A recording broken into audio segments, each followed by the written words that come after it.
Last time, itlog to Rolex, barbero to Rolex, ngayon kusina to Rolex. Ano naman ni Missy? Parang hindi pa. Sabi nga ni Ian Veneracion, di ba? Wala tayong budget sa kabit. Kung ano yung tinasabi ng puso mo, dun ka kaagad. What's up guys? Another watch, another day. Meron tayong client dito. Parang Relit, kamusta? Yan, si Sir from Baguio. Pare, Hello po. nice to meet you. So you're looking for 3 watches, tama? Isa lang. First Ako watch. tatlo eh. Kala ko maisahan ko eh. First Rolex mo? What do you guys do for a living? Kusinero lang po ako. Kusinero? Opo. Saan? Sa Baguio. From Baguio pa? Yes po. Oh, grabe. Ilocano ka mga? Nakakaintindi. Nakakaintindi, pero hindi ka nakapagsalita. Hindi po. Sayang, malaki sana discount. Kusinero, so you have your own restaurant or Meron po. That's located in Baguio? Located in Baguio. Yes po. Guys, bisitahin nyo. Kumain kayo dun. Mukhang masarap yung luto ni Sir. Anong mga luto nyo? Putahin yung mga Filipino food ba? O Filipino food. O lokal nga eh, tanga. Parang tanga. You were looking at these 3 watches. You're deciding for your first Rolex. Apo. Congratulations. Ilang years mo itong pinag-ipunan? 5 to 6 years yan. 5 to 6 years mo pinag-ipunan yung Rolex. Approve naman ni Missy? Parang hindi pa. Hindi, ako bahala boss. Pag nagawa kayo boss, ano mo lang, sanla mo lang. Pisa tayo dito. This one is a 41mm na OP. Reference to is 124300. So this is 2022 models. Like new siya.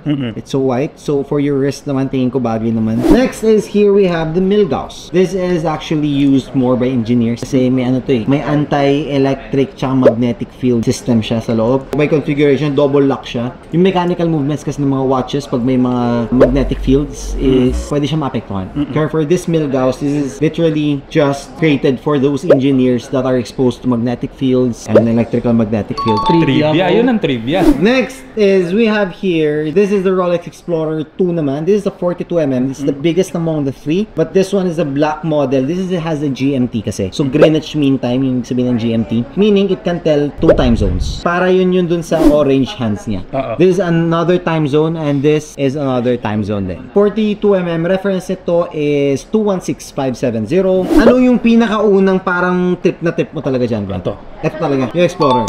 Okay, malaki. So na sir, malaki. Have you tried it na? Hindi pa. First try natin, let's go. Yun. Sakto na ba o masikip? Sakto lang, pero mas okay bang mas magmaba konti o ganito talaga yung... Actually, ako, ang suot ko is after wrist bone, not before. This is naman an Explorer 2 rin. Same yan, but this is an older model. This is the 40mm. Reference nito is 16570. Yung ito, Wala siyang any other functionality rather than telling you the time. There's no date and hindi rin siya GMT. Ito, this is a date and this is a GMT. So this has 2 complications. But for me kasi, I don't want complicated kasi kaya minsan, gusto to. Tayo sa complicated para bakit ang komplikado? Sabi nga ni Ian Veneracion, di ba? Wala tayong budget sa kabit. Yan! Nabasa ko yan. Nabasa mo yung sinabi niya? Idol ni Paring Gian. Kaya stick to one yan si Paring. Parang gusto mo kunin yan? Tago na natin to. Boss, alam mo kung ano yung tinasabi ng puso mo, dun ka kaagad. 529,000 pesos. Mura lang, pati. yung presyo niyan, magkano ang pinakasagad? Ganito na lang, boss. Ilan customer, mostly, ang kumakain sa restaurant mo per day? Nakakailan tayo sa bistro? Ballpark lang. Pinakamataas yun sabihin nyo. Pinakamataas ko nasa 30. Pinakamababa, 8 na tao. Average per day, mga 20? Depende. Mga ganun. Mga ganon, mga 20? Oo. Less 20k na. Okay na yan.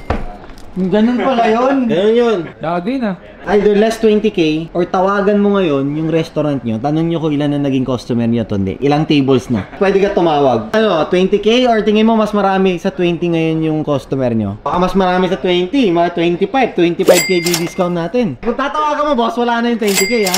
Magbe-base na tayo dun sa ilang tables naman. Pero, depende kung ilang tables na today.